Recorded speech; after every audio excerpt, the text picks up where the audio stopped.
Ya. Ini penegakan HAM di Indonesia. Ini ada landasan filosofis dan yuridis. Ini penegakannya ada sumber hukumnya, hukum yang tertulis atau konstitusi yang berlaku di negara kita di waktu ini.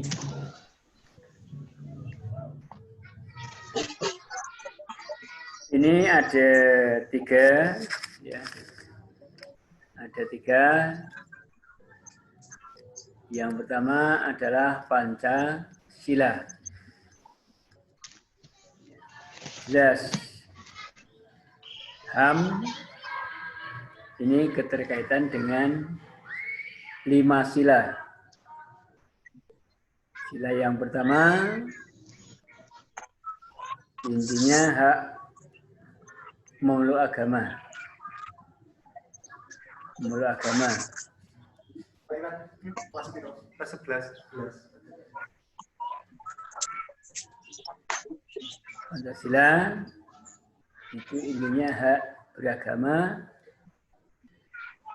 diperjelas lagi dalam undang-undang dasar, maksudnya undang-undang dasar pasal 29 ayat 2. Dan juga pasal 28E. 28E. Itu kaitannya dengan beragama. Nah, silakan nanti siswa-siswi punya buku UD. Ya, ini 3 tahun mestinya ya. 10, 11, 12 punya UD. Bukunya wajib. Ya. Karena itu bahas masalah dasar hukum. Sila kedua, ya, hak diperlakukan secara pantas sesuai dengan harkat dan martabat. Harkat dan martabat itu artinya nilai-nilai manusia sebagai makhluk ciptaan Allah. Sila yang ketiga, ini hak agar mengutamakan kepentingan bangsa dan negara. Kepentingan bangsa dan negara. Sila yang keempat, hak untuk berkumpul, berpendapat, serta ikut serta dalam pemerintahan. Juga dalam ID pasal 28. Kemerdekaan berpendapat secara lisan atau tulisan, termasuk di dalamnya berorganisasi. Pasal 28.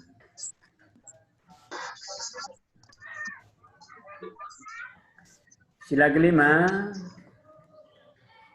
hak untuk memperoleh keadilan sosial. Hak untuk memperoleh keadilan sosial. Sesuai dengan bahwa manusia itu adalah makhluk sosial. Menurut Aristoteles itu manusia itu makhluk yang zon politikon.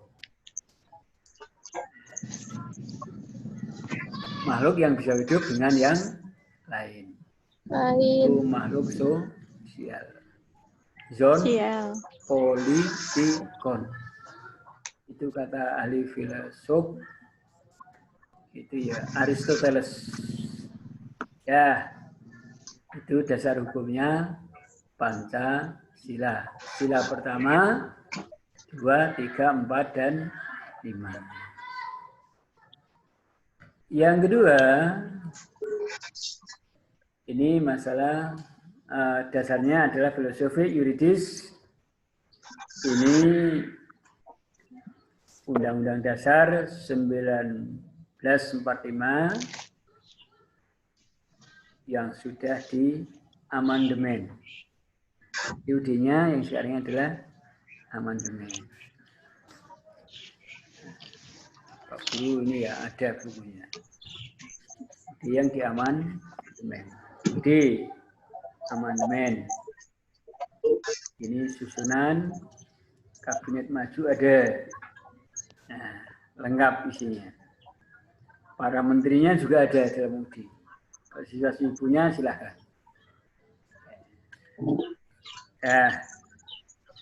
UD yang lebih awal dalam UD itu ada pembukaan. Ada pembukaan alinea pertama, penegakan kemerdekaan bangsa. Alinea keempat, melindungi segenap rakyat Indonesia.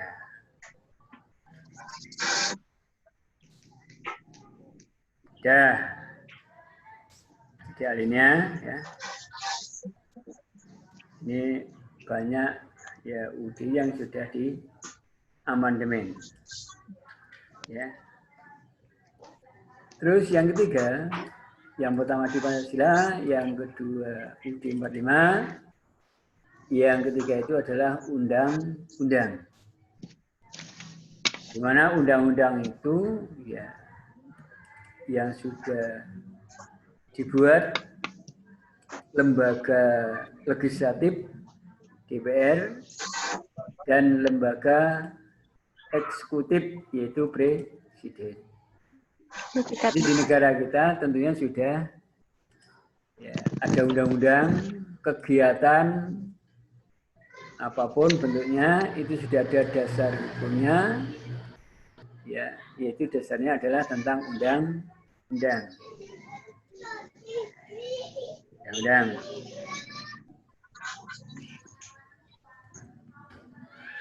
Undang-undang. Ya.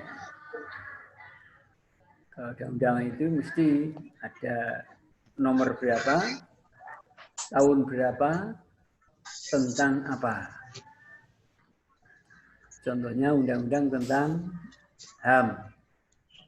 Itu undang-undang nomor 39 tahun 1999. Ya. Di undang-undangnya sudah ada. Nah, Pak Guru yang bawa ini bukan undang-undang ya, tentang HAM. Terus undang-undang nomor 20 tahun 2000. Undang-undang tentang pengadilan HAM. Undang tentang pengadilan HAM. Termasuk undang-undang di sini ada kekuatan yang sama. Ini adalah keputusan Presiden tentang rencana aksi nasional ya, HAM Indonesia. Yang keempat, PP nomor 3 tahun 1998 tentang ya, tentang kompensasi rehabilitasi terhadap korban pelanggaran HAM. Dan yang kelima, undang-undang itu contohnya ya Undang-Undang Nomor 2 Tahun 2002 tentang perlindungan korban dan saksi dalam pelanggaran HAM. Ya, jadi semuanya itu ya, suatu kegiatan ini mesti ada undang-undang sesuai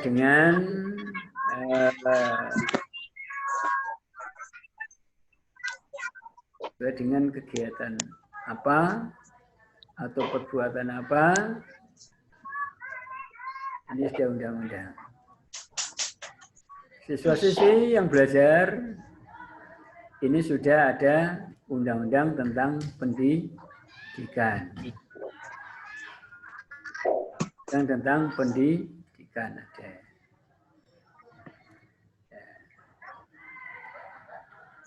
Ya, itu masalah undang-undang. Terus kait dengan penegakan hak asasi dan kewajiban asasi. Ya. Ini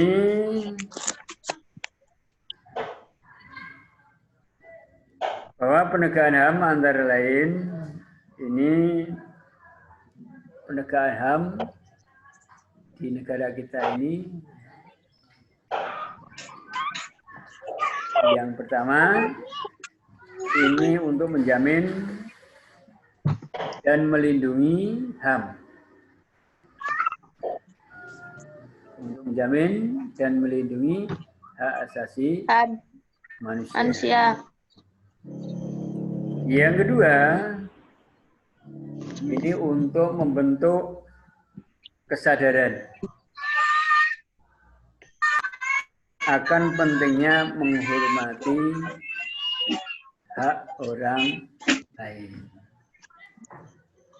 Jadi seorang melaksanakan haknya sendiri itu mestinya tidak mengganggu hak orang lain. Ya.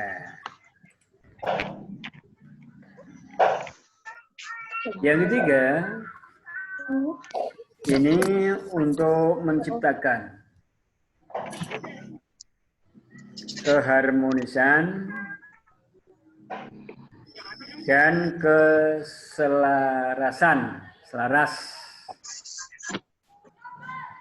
kehidupan bermasyarakat, berbangsa dan bernegara.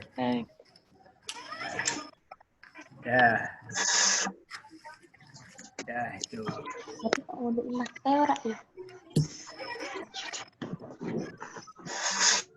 Jadi masalah. Ya. Terus, ya. Di lingkungan masyarakat yang luas,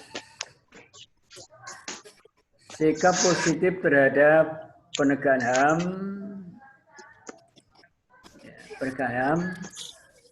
dilakukan antara lain. Ya. Jadi di lingkungan masyarakat yang luas, sikap yang positif terhadap penegakan HAM ini dapat dilakukan ya, antara lain, masalahnya banyak, antara lain. Yang pertama, tidak mengganggu ketertiban umum. Ketertiban umum. Misalnya demonstrasi. Demonstrasinya itu boleh, ada undang-undangnya. Tapi yang baik itu tentunya ya sesuai dengan undang-undang. Demonstrasi boleh.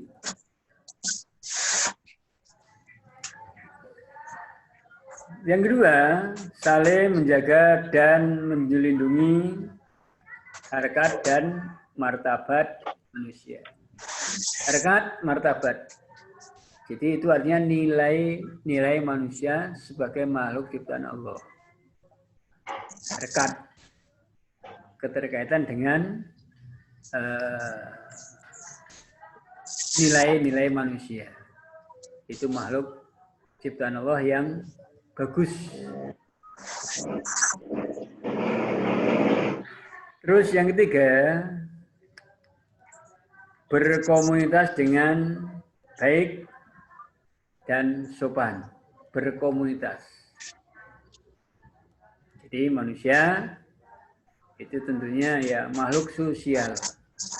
Makhluk sosial dengan orang lain. Yang keempat, turut membantu terselenggaranya masyarakat.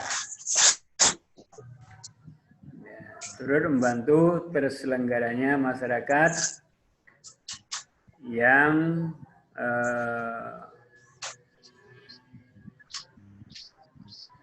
ada kegiatan yaitu hidup berdampingan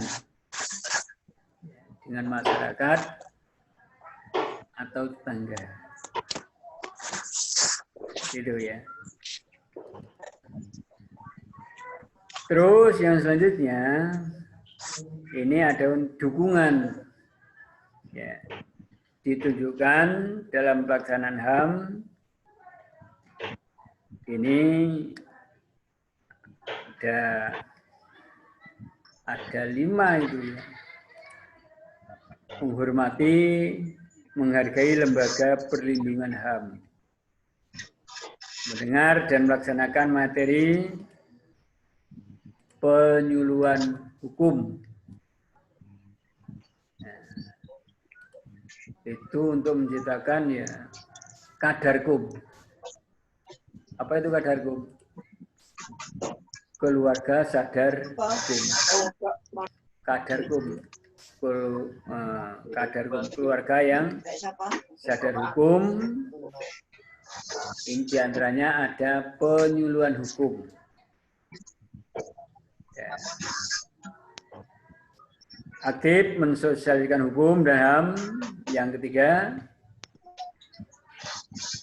Yang keempat, menghargai hak-hak kaum perempuan. Membantu terwujudnya perlindungan hak-hak anak. Nah, jadi ini kita akan dengan dasar hukum di negara kita, karena dalam UUD itu sudah disebutkan pasal berapa itu?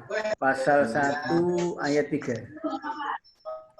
Pasal 1 ayat 3, Indonesia adalah negara hukum. Indonesia adalah negara hukum. Atau Rechtsstaat. Dalam UUD pasal 1 ayat itu Rechtsstaat. Negara hukum. Jadi dalam UUD banget itu, mestinya apal itu. Itu hanya satu baris, negara Indonesia adalah negara hukum.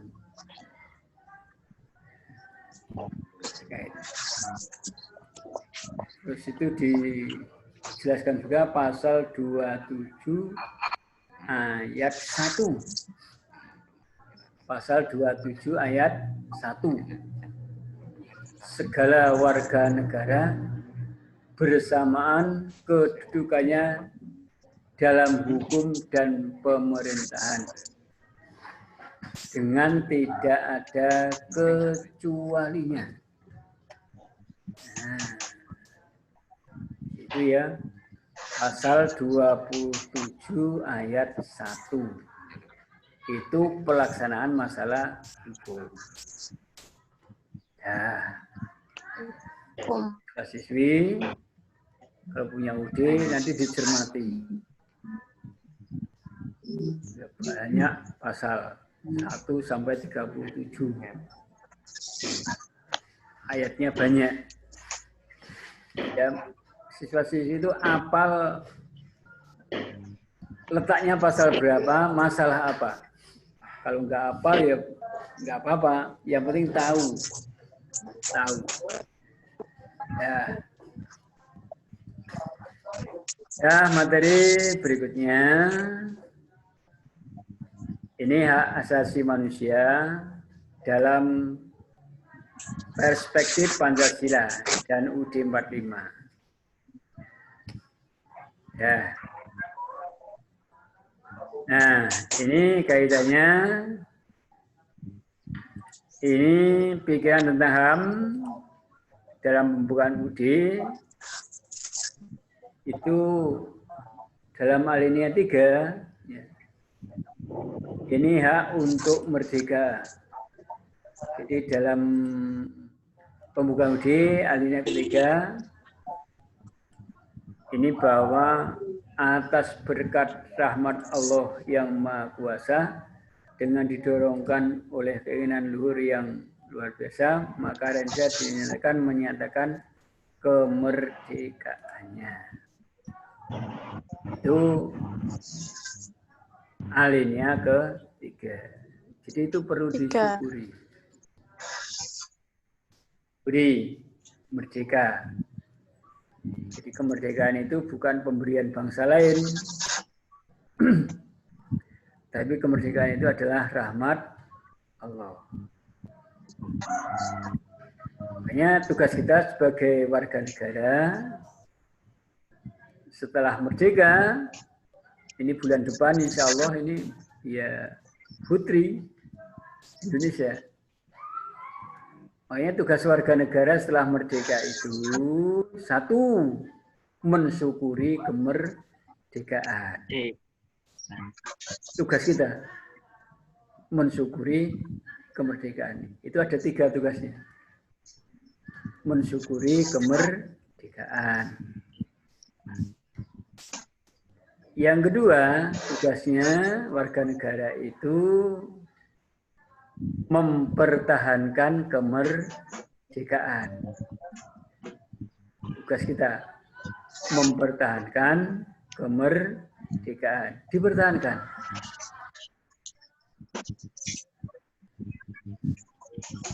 Pertahankan kemerdekaan. Yang ketiga, ini tugasnya adalah mengisi kemerdekaan. Mengisi kemerdekaan. Siswa-siswi belajar itu termasuk mengisi kemerdekaan. Itu contohnya. Mengisi kemerdekaan itu belajar. Siswa-siswi belajar dengan sungguh. Nah, tugasnya ada 3 itu. Satu, ya, syukur, mempertahankan kemerdekaan. Yang ketiga, mengisi kemerdekaan.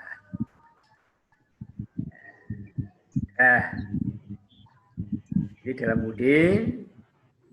Yang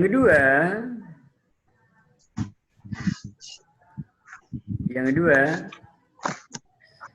ini negara memajukan kesejahteraan umum.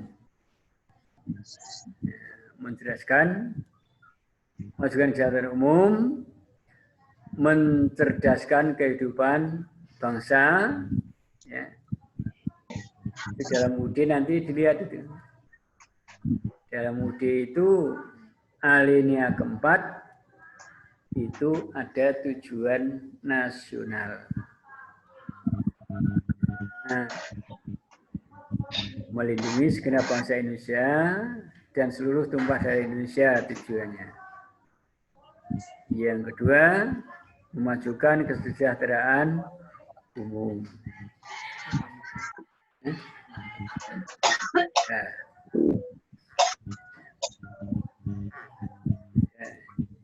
Jadi itu ya, jadi hak asasi manusia ya dalam UUD ini siswa-siswi tentunya ya membaca dan memahami lebih mengamalkan isi dari Undang 45. Ya, tahu dengan penjelasannya undang-undang nomor berapa tahun berapa tentang apa. Dah. Siswa-siswi nanti dicari. Undang-undang tentang pendidikan itu undang-undang nomor dan tahun berapa. Nah, undang-undang tentang pendidikan. Ini keterkaitan. Jadi siswa-siswi memahami isi dari undang-undang ya dasar 1945. Pokoknya materi ini intinya masalah isi dalam undang-undang. Isinya dalam undang-undang dasar maksudnya kegiatannya. Ya itu lengkap.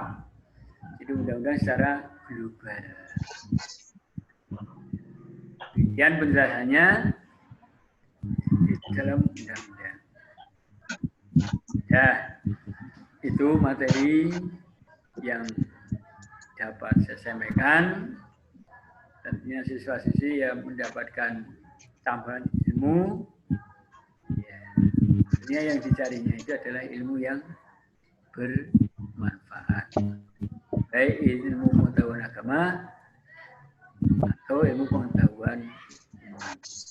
Silakan siswa-siswi, ada yang mau bertanya ya, keterkaitan dengan materi ini.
Ayo, ada atau tidak ada?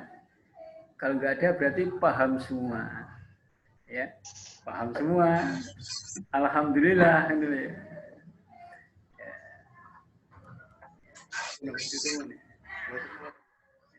Ya, yang penting ini siswa-siswi banyak membaca buku, ya. Buku umum, buku agama, banyak membaca. Sehari tidak kurang dari 2.500 kata sehari. Ya, sehari tidak kurang dari 2.500 kata. Nah, kalau nggak ada yang tanya, jadi alhamdulillah sudah paham semua ya materi tentang PPKN. Nangis. Nah, terakhir ini. Ya, tentunya siswa-siswi ya banyak mengerjakan tugasnya. Ya, saya akhiri ya. Sekian. Assalamualaikum warahmatullahi wabarakatuh. Waalaikumsalam warahmatullahi wabarakatuh.